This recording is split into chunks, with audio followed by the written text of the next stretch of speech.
Oke guys, welcome back to Daily Charting with Toshi, di mana kita akan daily chart your favorite cryptocurrencies. Oke, dalam 24 jam terakhir, cryptocurrency market meningkat sebesar 0,89%. Dengan total market cap mencapai di 1,61 triliun US dollars dengan penurunan Bitcoin dominan sebesar 1,03% dan juga penurunan volume sebesar 0,4% dalam 24 jam terakhir. Untuk Bitcoin kita bisa di sini akhirnya mulai terjadi koreksi yang lumayan signifikan sebesar 1,17% dalam 24 jam terakhir yang membuat Bitcoin drop sampai ke angka 43.447. Masih oke sih sebenarnya ya secara struktur. Nah, yang cukup mengagetkan adalah Ethereum. Ethereum meningkat sebesar 5,58%. Ini masuknya ngepump ya. Ngepump sebesar 5,58% sehingga sekarang trading di angka 2.371. Selain dari itu yang mungkin cukup signifikan juga lagi adalah Solana. Dia ngepump sebesar 10,7% dalam 24 jam terakhir. Yang membuat Solana kembali ke nyaris 70 ya. Jadi ini yang paling gila sih hari ini ya, pump sebesar 10,7%. Selain dari itu mungkin yang cukup signifikan lagi adalah XRP di 2,5%, Cardano nyaris 3%. Oke, selanjutnya seperti biasa gue ingatkan bahwa TCI sekarang sudah aktif di X atau di Twitter, di mana kita akan membahas segala sesuatu yang berhubungan dengan kripto. Bentuknya bisa analisa, bisa news, bahkan juga bisa memes. Buat yang belum follow, silahkan follow di @toshicryptoindo ya. Oke, selanjutnya kita masuk ke ekonomi kalender, geser ke GMT plus 7 seperti biasa. Dan untuk hari ini, GMT plus 7 kok 7 tadi. Yes, oke. 8 Desember hari Jumat kita bisa di sini dari US itu akan keluar average hourly earnings ya. Ini jam setengah 9 malam. Harapan kita adalah dia itu lebih rendah daripada ekspektasi ya. Berarti lebih rendah daripada 0,3%. Lalu selanjutnya ada juga non-farm payrolls untuk bulan November. Sama ya, harapannya lebih rendah daripada ekspektasi, berarti lebih rendah daripada 180.000. Setelah itu lebih malamnya lagi ada unemployment rate. Untuk ini harapannya kita lebih tinggi daripada ekspektasi ya, karena lower than expected reading should be taken as positive or bullish. Kita ingin USD melemah, maka kita ingin dia lebih tinggi daripada forecast di atas dari 3,9% ya.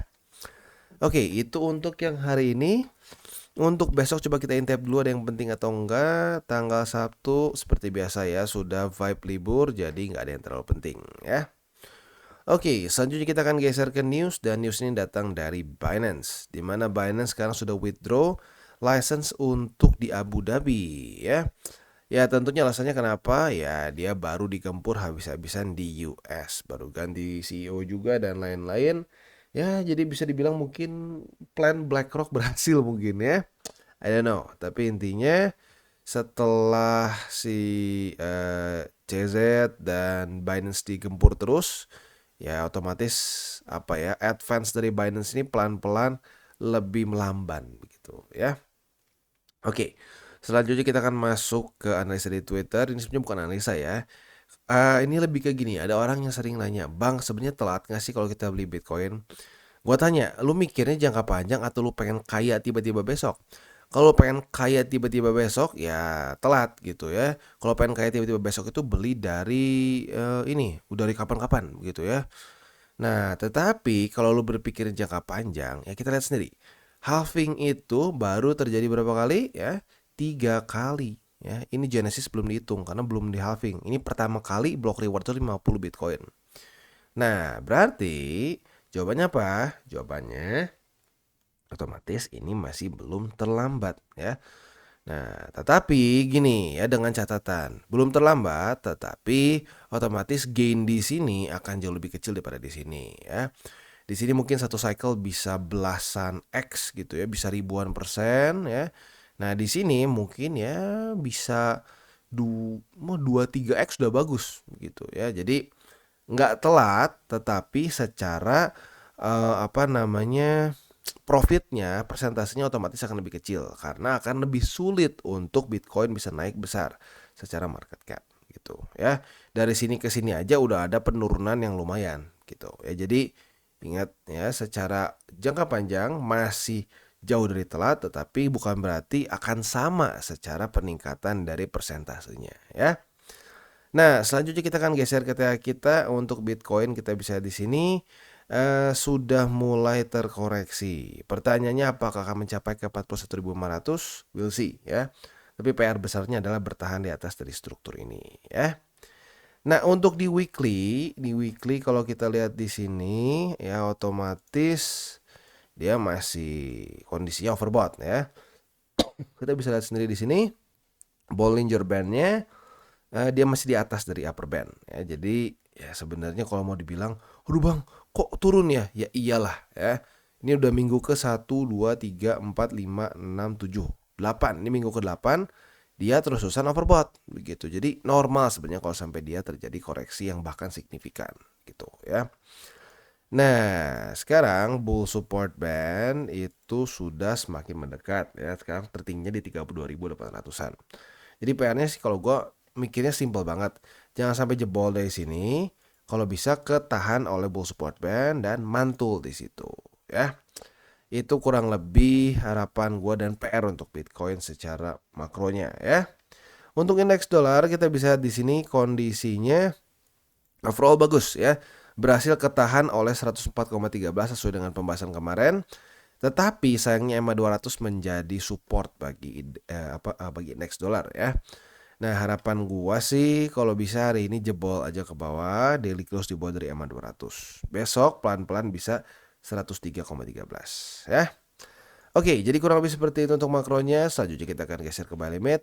Tetapi sebelum kita masuk ke buy limit, seperti biasa gua akan disclaimer dulu bahwa semua konten dari TCI bukan financial advice. Ini semua bentuknya adalah edukasi. Lalu bagaimana cara untuk mendukung TCI? Ada banyak caranya. Lo bisa like our video, bisa share our video, atau juga bisa menggunakan link referral kita di bawah. Dan selanjutnya kita akan dengar dulu pesan-pesan dari sponsor kita pada hari ini. Oke, today's video is brought to you by BingX. Dimana sekarang, atau lebih tepatnya di bulan ini, BingX sedang ada Christmas Carnival. Yang hadiahnya itu bisa mencapai 1 juta US dollars. Artinya sekitar 15 miliar rupiah ya. Gimana cara ikutannya? Simple. Di sini berlangsung dari tanggal 1 Desember sampai tanggal 31. Jadi memang sesuai dengan temanya Natal, Christmas ya. Nah, kalau kita di sini ada beberapa bagian. Yang pertama adalah di sini ya, di mana kita akan bisa membuka si hadiah kita nih di sini ya. Kita buka, tentunya kita bisa registrasi juga. Jadi ini untuk orang yang belum registrasi di BingX. Kalau yang buka di sini akan bentuknya jadi ya kayak registrasi. Nah, selanjutnya juga di sini akan ada event untuk trading secara individual dan juga secara tim. Untuk detailnya kalian bisa baca di sini ya. Sekali lagi ini eventnya bisa mencapai 1 juta US dollar secara hadiah. Buat lo yang tertarik silahkan bisa ya tentunya kalau kalian belum punya akun, gue sangat sarankan langsung menggunakan yang di sini ya, yang unwrap box supaya bisa mendapatkan ekstra hadiah lagi ya.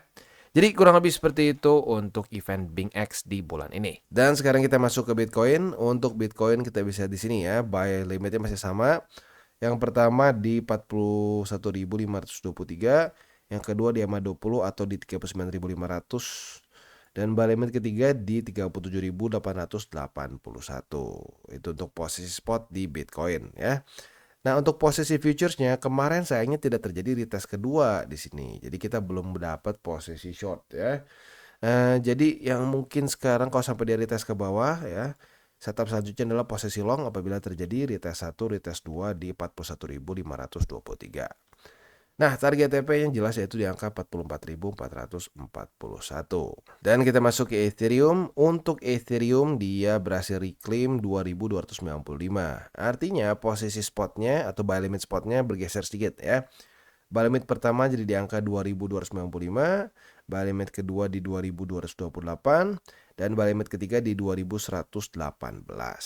Itu untuk posisi spot di Ethereum ya. Nah, untuk posisi futuresnya kita bisa di sini sudah terjadi retest 1, retest 2. Untuk posisi short kena target TP ya, berarti sudah profit sebesar berapa nih? Ya 3% lah kalau kita bulatkan. Nah, di waktu bersamaan kemarin sudah terjadi retest 2 juga di mana di 2228 sebagai support. Artinya kita sudah buka posisi long juga. Target TP atas juga kena, berarti 3% atas bawah. Asik ya. Nah, Itu kurang lebih untuk posisi futuresnya. Untuk sekarang mungkin yang terdekat adalah apabila terjadi retest 1, retest 2 di 2408 sebagai resisten. Target TP-nya adalah di angka 2295. Dan selanjutnya kita masuk ke Polkadot. Untuk Polkadot dia berhasil tembus $6 lebih 16 sen ya. Artinya buy limit pertama jadi di sana ya, buy limit kedua diturunkan jadi ke $5 lebih 83 sen. Dan buy limit ketiga di $5 lebih 57 sen ya. Itu untuk posisi spotnya.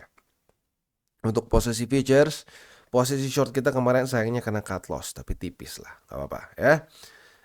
Tetapi karena dia reclaim di sini dan terjadi retest pertama di $6 lebih 16 sen sebagai support, kita lihat besok pagi. Apabila jam 7 pagi besok daily close-nya masih di atas dari $6 lebih 16 sen, maka kita bisa pertimbangkan untuk buka posisi long ya, atau lebih tepatnya buka limit posisi long. Retest kedua otomatis kebuka dengan target TP nanti di $6 lebih 63 sen ya. Jadi kurang lebih seperti itu untuk Polkadot. Dan kita masuk ke Cardano. Untuk Cardano mirip-mirip seperti Polkadot ya. Cardano berhasil reclaim 44 sen. Artinya buy limit pertama geser jadi ke sini ya, 44 sen. Buy limit kedua ke 43 sen. Buy limit ketiga di 41 sen lah ya. Itu untuk posisi spotnya. Untuk posisi futuresnya ya, kemarin tergantung nih. Kalau lu konservatif ya, kemarin kena target TP karena ya by that time harusnya udah lu TP manual karena udah dapat jam-jam ini nih, bisa dibilang jam-jam penting untuk data-data US. Tapi kalau lu agresif kemarin berarti kena cut loss ya untuk posisi shortnya. Kadang nggak kena target otomatis di 43 sen lah ya. Nah sekarang karena dia reclaim di sini berarti setup terdekatnya adalah posisi long ya. Tapi ya tinggal kita lihat sekarang masih masih lumayan jauh, jadi kita tunggu dulu aja sampai retest pertama. Dan sekarang kita masuk ke Solana. Untuk Solana dia berhasil reclaim 65 dolar lebih 47 sen ya. Artinya buy limitnya tentunya udah geser ya. Buy limit pertama di 65,47, buy limit kedua di 61,07, dan buy limit ketiga di 58,85. Untuk posisi futuresnya kita bisa di sini tergantung nih. Kalau lu yang agresif berarti kena cut loss karena shortnya ya gagal ya. Tapi kalau lu konservatif kayaknya profit dikit, profit tipis banget ya. Jadi tergantung lu di mana nih ya. Nah, karena reclaim di sini ya berarti setup terbarunya adalah ini, yaitu adalah ini mungkinnya di $70 lebih 70 dolar lebih 27 sen. Itu sudah terjadi retest pertama nih hari ini. Kalau besok pagi jam 7 daily close-nya masih di bawah dari 70,27, maka kita bisa limit posisi short di sini. Retest kedua otomatis kebuka posisi short. Target TP di 65,47. Jadi kurang lebih seperti itu setup untuk di Solana. Dan seperti biasa gue ingatkan hari ini akan keluar beberapa data penting dari US ya. Jadi buat lo yang konservatif, siap-siap paling awal 8:30. Kalau udah dekat-dekat ke jam seginian ya dan belum kena target TP secara otomatis, pertimbangkan untuk TP secara manual. Seperti biasa gue ingatkan, jangan pakai uang panas, jangan over leverage, dan berpikirlah jangka panjang untuk kripto. Oke guys, jadi itu adalah akhir dari segmen DCWT kita pada hari ini. Dan jangan lupa bagi kalian yang merasakan manfaat dari segmen ini, jangan lupa untuk share ke teman-teman kalian. Dan apabila lu pengen mensupport channel kita, ya TCI, jangan lupa untuk menggunakan link referral kita di bawah. Nggak wajib ya, tetapi apabila lu menggunakan link referral kita di bawah, ada macam-macam ya, dari Bybit, Huobi, Maxi, toko kripto, dan banyak lagi ya. Ya, walaupun nggak wajib, tapi kalau menggunakan link referral kita, lu secara langsung membantu perkembangan dari TCI. Dan satu lagi, jangan lupa juga untuk join Telegram group kita, di mana kita bisa ngobrol-ngobrol santai mengenai dunia cryptocurrency secara dua arah. So, jangan lupa untuk like, subscribe, klik the bell icon, and see you on the next video.